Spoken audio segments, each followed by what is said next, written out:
Our story begins not in a royal palace or a bustling port, but in the quiet, misty mountains of ancient China, over 3,000 years ago.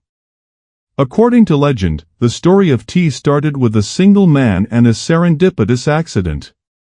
The Emperor Shen, a revered figure known as the Divine Farmer, was a scholar and herbalist. He believed that for health, one should only drink boiled water. One day, around 2737 BC, as he was boiling water in his garden, a gust of wind blew a few leaves from a nearby wild tree into his pot. The emperor was intrigued by the pleasant aroma that rose from the water. He took a sip and found the brew refreshing and invigorating. The tree was the Camellia sinensis, and the world had just discovered tea. For centuries, tea was not the everyday drink we know today. Initially, it was a medicine, chewed or boiled for its stimulating and healing properties. Taoist monks cherished it for helping them stay alert during long hours of meditation. By the time of the Tang dynasty, around the 8th century, tea had become a cornerstone of Chinese culture. A man named Lu Yu wrote the Cha Jing, or the Classic of Tea. This was the world's first definitive book on tea cultivation, brewing, and drinking. It transformed tea preparation from a simple task into an art form, a spiritual discipline.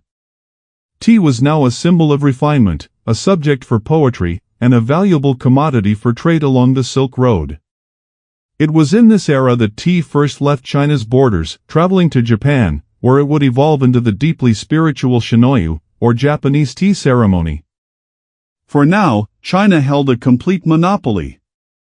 The knowledge, the seeds, and the finest plants were all within the Middle Kingdom, a secret they guarded as fiercely as any treasure.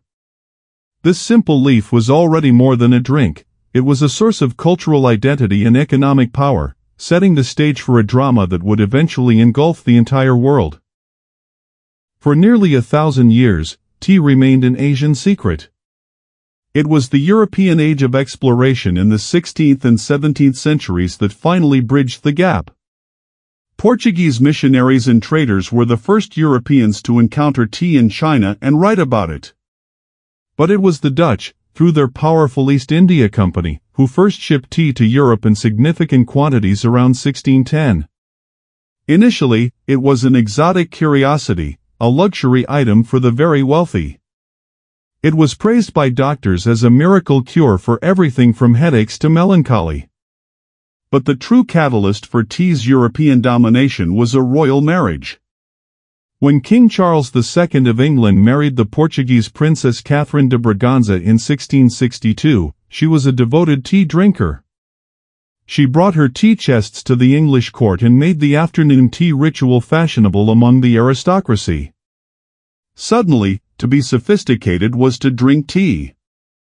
Coffee houses, which were popular gathering spots for men, began offering tea, calling it a wholesome and medicinal drink. As the British East India Company grew in power, it began to import more and more tea, slowly lowering the price and making it accessible to the merchant class. By the 18th century, tea was no longer just a luxury, it was a national obsession in Britain. It was consumed at breakfast, in the afternoon, and after dinner. The entire British Empire, from the aristocrat in his manor to the laborer in his cottage, ran on tea. It shaped the daily rhythm of life. This massive demand, however, created a huge problem for Britain. China was still the only producer of tea, and they were not interested in British manufactured goods. The Chinese wanted one thing only: silver. Mountains of British silver were flowing into China to pay for the nation's tea habit, creating a massive trade deficit that was bleeding the British economy dry. Something had to be done to balance the scales. Faced with a crippling trade imbalance, the British Empire devised a solution that was as ingenious as it was immoral. They needed a product that the Chinese people would want so badly that they would be willing to pay for it with silver, which the British could then use to buy more tea. That product was opium. Grown in British-controlled India, opium was a powerful and addictive narcotic. The British East India Company began mass-producing it and, through a network of private smugglers, flooded the Chinese market with it, despite the drug being illegal in China for decades. The consequences were devastating. Millions of Chinese people became addicted, their health ruined, and silver began flowing out of China as quickly as it had once flowed in. The Chinese government was enraged and took action. In 1839, a Chinese official named Lin Zexia confiscated and destroyed a massive shipment of British opium in Canton. This act was the direct trigger for the First Opium War. For Britain, this was not about drugs, it was about free trade and the ability to fund their national tea addiction. The British Navy, with its advanced steam-powered ironclad ships, was overwhelmingly superior to China's antiquated fleet. The war was a one-sided conflict. China was soundly defeated. In the ensuing Treaty of Nanking in 1842, China was forced to pay a huge indemnity, open up more ports to British trade, and, most significantly, cede the small island of Hong Kong to Britain. A global empire had just gone to war for a beverage, and won. The victory secured Britain's tea supply, but it also shattered China's sovereignty and planted the seeds of a century of humiliation. The simple leaf had proven it could start a war and redraw the map of the world. Winning the Opium War secured Britain's access to buy tea, but it did not break China's monopoly on producing it. The British were still dependent on their rival for their most important national commodity. This was a position of strategic weakness. What if another conflict broke out and China cut off the supply? The British Empire needed to control its own tea. This led to one of the most dramatic episodes of corporate espionage in history, the Great Tea Heist. The British East India Company commissioned a Scottish botanist and adventurer named Robert Fortune to travel deep into the interior of China, a forbidden and dangerous journey for a Westerner at the time. Disguised in Chinese clothing and with a fake queue, the long braid mandated by Chinese law, Fortune's mission was to steal the secrets of tea. He ventured into the remote tea-growing regions, where he learned the closely guarded techniques of processing both green and black tea. More importantly, he discovered that the two types of tea came from the same plant, a fact the British had not known. His most crucial task was to collect live tea plants and seeds and recruit Chinese tea experts who could replicate the process in India. Through sheer determination and daring, Fortune succeeded. He shipped thousands of tea plants and seeds to the Himalayas in India, in specially designed glass-walled cases called Wardian cases that allowed the plants to survive the long sea journey. He also brought a team of Chinese tea workers to India, despite this being illegal. This operation single-handedly established the tea industry in British India, particularly in the region of Darjeeling. In a few short years, China's centuries-old monopoly was broken. The British Empire now had its own source of tea, and the global balance of power, built on this leaf, shifted once again.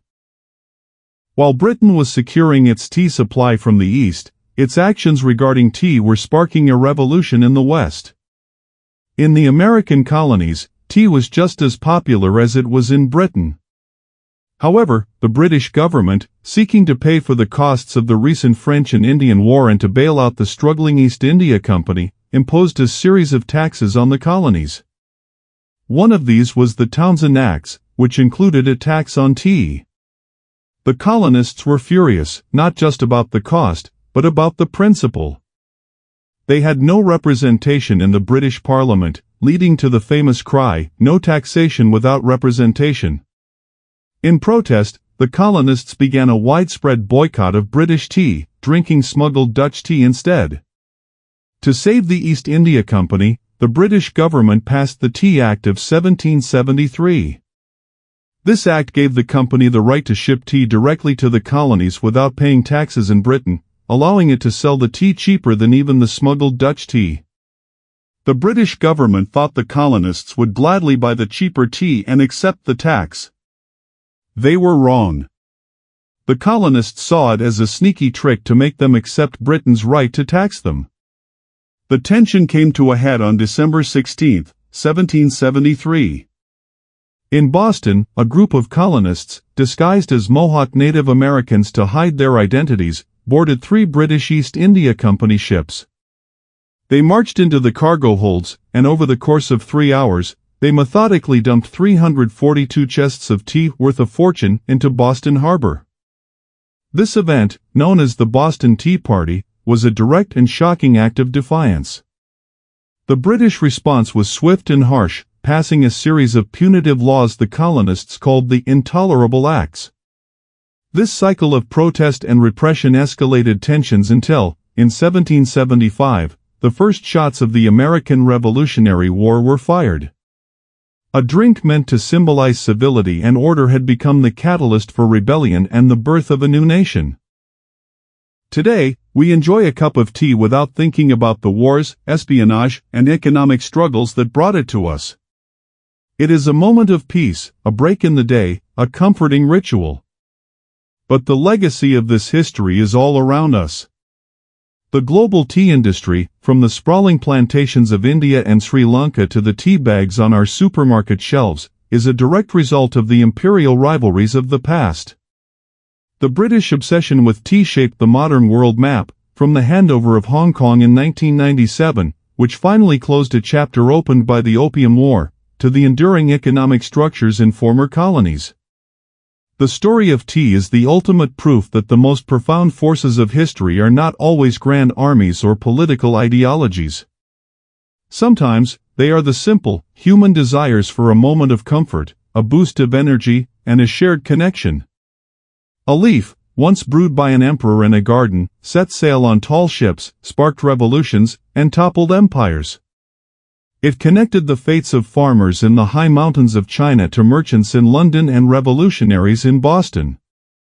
The next time you lift a cup of tea, remember that you are holding a piece of history. It is a story of power, conflict, and resilience, a story steeped not just in hot water, but in the very currents of human civilization. The empires that fought over it are largely gone, but the tea leaf endures, a simple, humble witness to the rise and fall of nations.